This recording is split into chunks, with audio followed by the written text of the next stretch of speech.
काय सांगा? त्यांनी राजकीय क्षेत्रातील समाजकारणात काम करत असताना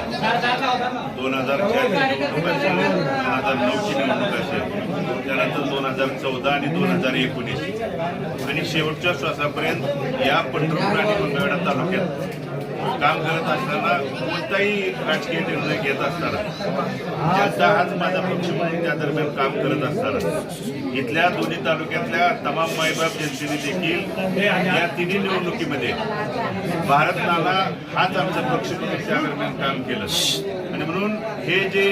नानांचं आणि जनतेचं असलेलं राजकारणातलं आणि समाजकारणातलं समीकरण त्यांच्यानंतर देखील आम्ही काम करत असताना जनता हाच माझा पक्ष म्हणून काम करण्याची भूमिका नानांच्या विचाराचा रक्ताचा वारसदार म्हणून त्या ठिकाणी आमची नक्कीच आहे आणि म्हणून त्या बाबतीत हा निर्णय घेत असताना यापूर्वी सुद्धा मी आदरणीय श्रीलंकेचे मुख्यमंत्री साहेबांना भेटायला जात असताना सुद्धा पत्रकार बांधवांच्या समोर सांगितलं होतं की मी भेटायला जातोय, त्यांची जी काय चर्चा होईल ते आमच्या इथल्या दोन्ही तालुक्यातल्या प्रमुख पदाधिकारी वडीलधारी जे नानांच्या खांद्याला खांदा लावून काम करत आहेत त्यांना सगळ्यांना विश्वासात घेऊन यांचा होकार घेऊनच मी माझा पुढचा त्या ठिकाणी निर्णय घेणार आहे. आणि या निमित्तानं गेल्या 10-15 दिवसाच्या काळात प्रत्येक ग्रामीण भागातल्या प्रमुख पदाधिकारी असतील, मंगळवेढा पंढरपूरमधल्या प्रमुख पदाधिकारी असतील, वडीलधारी असतील, मायबाप जनतेला मी काल मंगळवेढा आणि आजच्या दरम्यान पंढरपूरच्या प्रमुख पदाधिकाऱ्यांची मिटिंग आयोजित करून त्यांचा चालू असलेल्या राजकीय परिस्थितीवरती बोलून कोणता निर्णय घ्यायचा या बाबतीत लोकांनीच आता उठवून हात वर करून त्या दरम्यान सांगितलं की जो चालू असलेला त्या ठिकाणी निर्णय असेल किंवा ज्या शेतकऱ्यांच्या बाबतीत आदरणीय केसीआर साहेब बीआरएस पार्टी ज्या पद्धतीनं काम करते तेलंगणामध्ये तीच भूमिका शेतकऱ्यांना त्या ठिकाणी काम करण्यासाठी आपल्या महाराष्ट्रात देखील ते मोठ्या ताकदीनं शेतकऱ्यांच्यासाठी उतरत आहेत आणि म्हणून आपण त्यांच्या सोबत जाऊया. इथल्या सर्वसामान्य शेतकरी, सर्वसामान्य नागरिक असतील, प्रमुख पदाधिकाऱ्यांची त्या ठिकाणी इच्छा त्यांनी बोलून दाखवली. त्या निमित्तानं परवा दिवशी आपल्या आषाढी एकादशीच्या निमित्तानं या ब्रह्मांड नायक विठ्ठलाचे आणि रुक्मिणी मातेचे आशीर्वाद घेण्यासाठी स्वतः मुख्यमंत्री, त्यांचं मंत्रिमंडळ आणि सर्व आमदार खासदार त्या ठिकाणी येणार आहेत आणि त्यानंतर सरकुलीला सभेच्या निमित्तानं आणि स्नेहभोजनाच्या निमित्तानं आपल्याकडे येणार आहेत. म्हणून त्या निमित्तानं सर्वांच्या साक्षीनं, सर्वांच्या आशीर्वादानं त्या दरम्यान बीआरएस पार्टीमध्ये मी आणि माझ्यासोबतचे सर्व वडीलधारी प्रमुख पदाधिकारी त्या ठिकाणी प्रवेश करतो. दादा, सुरुवातीला स्वर्गीय भारतनानांनी नानांच्या सोबत काम करणारे सगळे त्या ठिकाणचे वडीलधारी या दोन्ही तालुक्यातले आणि आजूबाजूचे या भागातले, या जिल्ह्यातले किंवा आजूबाजूच्या जिल्ह्यातले अनेक जण या 10-15 दिवसाच्या माझ्या संपर्कात आहेत. परंतु मी त्यांना नम्रतेने सांगितलं की मीच अधिकृतपणे त्या पक्षात गेलो नाही. ज्या दिवशी जाईन त्या दिवशी तुमच्याशी चर्चा करून इथून पुढचा. दादा, सुरुवातीला काळे गटाचे काही लोक आज पदाधिकारी बैठकीला होते काळे गटाचे, त्यांचे प्रवेश होणार. आम्ही सहकार शिरोमणीच्या निवडणुकीच्या निमित्तानं पण सांगितलं आणि विठ्ठल कारखान्याच्या वेळी पण सांगितलं होतं. त्यावेळी झालेली चूक दुरुस्त करून आम्ही सहकार शिरोमणीच्या निवडणुकीमध्ये या परिवाराची ताकद, कारण पक्षीय मतमतांतर जरी वेगळी असली तरी एक हा परिवार कुटुंब म्हणून एकत्रित आला. यापूर्वी देखील शेवटच्या श्वासापर्यंत नानांनी हा परिवार एकसंघ ठेवण्याची भूमिका व्यक्त केलेली होती आणि इथून पुढच्या काळात देखील मी बीआरएस मध्ये जरी त्या ठिकाणी प्रवेश करत असलो तरी या परिवाराची एकजूट वज्रमृत या दोन्ही तालुक्यातल्या, पंढरपूर तालुक्यातल्या ग्रामपंचायत पासून पंचायत समिती, जिल्हा परिषद, नगरपालिका किंवा कोणत्याही निवडणुकीमध्ये एकजूटच असेल हे भविष्य काळात तुम्हाला दिसून. काल नाना पटोले पंढरपूरला आले होते.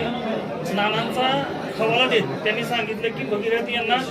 चुकीच्या रस्त्याला जाण्यापेक्षा त्यांना जेव्हा वाटेल तेव्हा काँग्रेसमध्ये त्यांचं स्वागत आहे, आम्ही त्यांची वाट पाहतोय असं. मी काय ते बघितलं नाही. माझा जो निर्णय माझ्या वडिलांनी त्या ठिकाणी, नानांनी जनता हाच पक्ष म्हणून काम केलेला आहे, निर्णय कुठलाही घेतलेला आहे. त्यामुळे मी देखील जनता हाच म्हणून माझा त्या ठिकाणी पक्ष असणारा, निर्णय असणार आहे. मी कोणत्या पक्षात कुठं त्या ठिकाणी काम करणार याच्याऐवजी माझ्या लोकात राहून मला त्या ठिकाणी काम करायचं आहे आणि म्हणून त्यांनी हा घेतलेला निर्णय, त्या निर्णयाशी मी बांधलेला.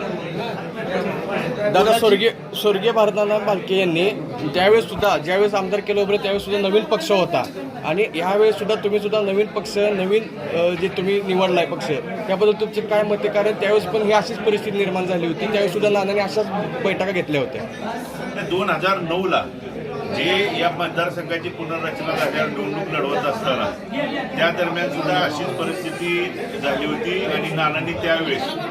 रेडा लोकसभेतील डावी लोकशाही आघाडीमधून त्या ठिकाणी निवडणुकीला 2009ला सामोरे गेले होते आणि लोकांच्या मायबाप जनतेच्या आशीर्वादानं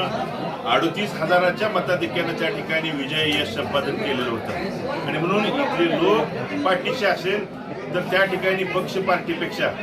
या इथल्या त्या ठिकाणी पदाधिकाऱ्यांनी मायबाप जनतेने देखील नाना हाच आमचा पक्ष म्हणून काम केलेला आहे आणि इथून पुढच्या काळात याच पद्धतीचं चित्र आपल्याला दिसून येईल. या पक्षामध्ये गेल्यानंतर तुम्हाला इथल्या पंढरपूर तालुक्यातल्या उमेदवारीसोबत पश्चिम महाराष्ट्रातली काही जबाबदारी मिळू शकते का? तशा काही चर्चा आहेत? नाही, तशा पद्धतीच्या कोणत्याच चर्चा किंवा मी देखील कोणती मागणी त्यांच्याकडे केलेली नाही. कारण या दरम्यान या पक्षाशी जात असताना इथल्या आमच्या भागातल्या शेतकऱ्यांच्यासाठी, कारण मी जात असताना मी 2 दिवसापूर्वी सुद्धा आदरणीय राज्याच्या मुख्यमंत्री साहेबांना भेटल्यानंतर जो आपल्या भागात किंवा आपल्या या 2 तालुक्यात कांद्याच्या बाबतीत चालू असलेला जी अडचण आहे, आज महाराष्ट्रात 600 ते 700 रुपयाने देखील कांदा घेतला जात नाही. मात्र तेलंगणाचे सरकार आदरणीय केसीआर साहेब 1600, 1700, 1800 कांद्याच्या त्या ठिकाणी क्वालिटीनुसार खरेदी करतायत. 2 दिवसापूर्वी त्यांनी मला सांगितलं की या पंढरपूर आणि मंगळवेढा भागात शेतीला जोडधंदा म्हणून जो दुग्ध व्यवसायाकडं इथला सर्वसामान्य शेतकरी बघतोय, मंगळवेढा भागात खास करून दूध धंदा किंवा दूध धंदा म्हणून त्या ठिकाणी मोठ्या संख्येने त्या ठिकाणी शेतकरी करतायत आणि म्हणून त्यांच्या दुधाला सुद्धा 4 पैसे या सरकारच्या माध्यमातून किंवा मुख्यमंत्री साहेबांच्या माध्यमातून, कारण आपल्या सोलापूर आणि महाराष्ट्रातल्या दुधाच्या दरापेक्षा तेलंगणा राज्यामध्ये दुधाचे दर त्या ठिकाणी जास्त आहेत आणि म्हणून त्यांना सुद्धा माझ्या माध्यमातून न्याय देण्याची भूमिका इथून पुढच्या काळात माझी असणार. अजित पवार वगळता राजकीय नेत्यांकडून केसीआर ही भाजपची बी टीम आहे अशा पद्धतीच्या चर्चा आणि दुसऱ्या बाजूला केसीआर जे दाखवतायत ते मॉडेल फेक अशा पद्धतीची वातावरण निर्मिती इथं ज्या वेळेला प्रत्यक्षात निवडणूक सुरू होईल त्यावेळेला विरोधकाकडून केली जाणार, त्याबद्दल काय स्पष्ट करणार? नाही, मी त्या वरच्या राज्यातल्या नेते मंडळींच्या वरती बोलले का मी एवढा मोठा त्या ठिकाणी कार्यकर्ता नाही आणि म्हणून येणाऱ्या काळात शेतकरी असतील, इथल्या सर्वसामान्य नागरिक असेल, बहुजन समाज नक्कीच या पक्षाच्या बाबतीत, या पक्षाच्या धोरणाच्या बाबतीत,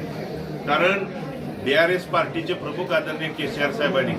महाराष्ट्रात पाऊल ठेवताना सगळ्यात पहिल्यांदा त्या ठिकाणी घोषणा कोणती केली असेल तर मी ज्या माझ्या राज्यात त्या ठिकाणी गेल्या 9 वर्षाहून अधिक काळ काम करतोय त्या राज्यातल्या शेतकऱ्यांच्यासाठी, सर्वसामान्य नागरिकांच्यासाठी ज्या योजना देतोय त्या महाराष्ट्रातल्या कोणत्याही सरकारने, कोणत्याही पक्षाने देतो म्हणून त्या ठिकाणी घोषित करू द्या. मी महाराष्ट्रात पाऊल ठेवणार नाही या पद्धतीची त्यांनी त्या पहिल्या सभेमध्ये बोलताना सांगितलं आणि म्हणून शेतकऱ्यांच्या बाबतीत, बहुजन समाजाच्या बाबतीत, सर्वसामान्यांच्या बाबतीत त्यांची कामाची त्या ठिकाणी पोटतिडक दिसून येते आणि म्हणून इथला शेतकरी, बहुजन समाज नक्कीच या पक्षाला, त्यांच्या कार्याला, विचाराला डोक्यावरती घेतल्याशिवाय राहणार नाही याचा मला ठाम विश्वास. तुम्ही इकडे जाणार हे लक्षात आल्यानंतर राष्ट्रवादीच्या काही वरिष्ठ नेत्यांकडून तुमची मनधरणी करण्याचा प्रयत्न झाला आहे का नाही? मी वेळोवेळी सांगत आलोय. प्रदेशाध्यक्ष आदरणीय जयंत पाटील साहेबांनी संपर्क साधून मी देखील या दरम्यानच्या काळात गेल्या 8-10 दिवसाखाली आदरणीय जयंत पाटील साहेबांना मी त्या ठिकाणी मुंबईला जाऊन ज्यावेळी त्यांचा सांत्वनपर भेट त्या ठिकाणी होती त्या दरम्यान मी भेटून त्यांच्याची इथली परिस्थिती सांगितली, इथल्या वस्तुस्थितीबाबत, आमच्यावरती झालेल्या टीका-टिप्पणीच्या बाबतीत आणि होत असलेल्या अन्यायाच्या बाबतीत मी त्यांना सगळी वस्तुस्थिती सांगितली आणि आमच्यासोबत काम करणाऱ्या वडीलधारी प्रमुख पदाधिकाऱ्यांच्या तीव्र भावना त्यांच्याकडे पोहोचवण्याची जबाबदारी मी या पक्षातला त्यांच्या विचाराचा म्हणून त्यांच्यापुढे पार पाडली आणि लोकांच्या भावना या सर्वश्रेष्ठ मानून मला काम करावं लागेल ही भूमिका त्यांच्यासोबत त्या ठिकाणी मांडली. अभिजित पाटील यांना राष्ट्रवादीत प्रवेश दिलाय म्हणून तुम्ही रेसमध्ये जाता? अजिबात नाही. मी प्रवेश दिला आणि नाराजी व्यक्त करायची असती तर ज्या दिवशी प्रवेश सोहळा झाला त्याच दिवशी मी पत्रकार बांधवांच्या समोर त्या ठिकाणी पक्षात स्वागत केलेलं आहे. मुळात आमच्या प्रवेशाच्या बाबतीत त्या ठिकाणी आमचं कुणाचंच म्हणणं नव्हतं, पण प्रवेश देत असताना भगीरथ भालके काय एकटा इथला पक्षाचा प्रमुख नाही, किंवा जरी भगीरथ भालके यापूर्वी राष्ट्रवादी काँग्रेस पक्षाचा पोटनिवडणुकीचा जरी उमेदवार असेल, तर भगीरथ भालके पक्षाबरोबरच अनेक असंख्य हजारो कार्यकर्ते, पदाधिकारी, प्रमुख, वडीलधारी जी पक्षाची चाकोरी, निष्ठा, प्रेम त्या ठिकाणी जोपासत आले, त्या कुठल्या एक पंढरपूर आणि मंगळवेढ्यातल्या एक 10 तरी प्रमुख लोकांना विचारात घेतलं होतं का, हे त्यांनी सांगावं. आणि त्या 10 लोकांनी पुढे येऊन सांगावं की आम्हाला त्या दरम्यान या कार्यक्रमाचा, या प्रवेशाच्या बाबतीत आमचं त्या ठिकाणी ना म्हणण्याचं कारणच नाही. पण डायरेक्ट उमेदवारांची संकेत आणि तिथली टीका टिप्पणीची जर भाषा होत असेल, तर नक्कीच या विठ्ठल परिवारातला आदरणीय स्वाभिमानी आमदार म्हणून ज्या नानांनी 11 वर्ष त्या ठिकाणी या मतदारसंघात काम केलंय, त्यांच्या विचाराचा कार्यकर्ता स्वाभिमानी आहे. आणि स्वाभिमानाला कोण जर ठेच देत असेल, तर त्यांच्या भावना आहेत, ज्या जनभावना आहेत, त्या जनभावनेचा आदर करूनच मी या ठिकाणी हा माझा निर्णय घेत आहे. दादा मग पोलीस पाटील दिला तुम्हाला फारसा रिस्पॉन्स काय झालं? रिस्पॉन्स नाही. त्या दरम्यान आम्ही 7 तारखेला गेल्यानंतर 8 तारखेला आम्ही स्वतः 4 जण, मी असेल, कल्याणराव काळेसाहेब, युवराज दादा आणि गणेश दादा पाटील, आम्ही 4 जण जाऊन पवार साहेबांना सोलापुरात हॉटेलवरती जाऊन भेटलो, साहेबांना स्वागत केलं. आणि साहेब, आमची काल आपली भेट झाली नाही, आम्ही खास फक्त आपल्याला भेटण्यासाठी आलेलो आहे म्हणून सांगितल्यानंतर स्वतः साहेबांनी त्या दरम्यान कुणी कुणाच्या संस्थेत लक्ष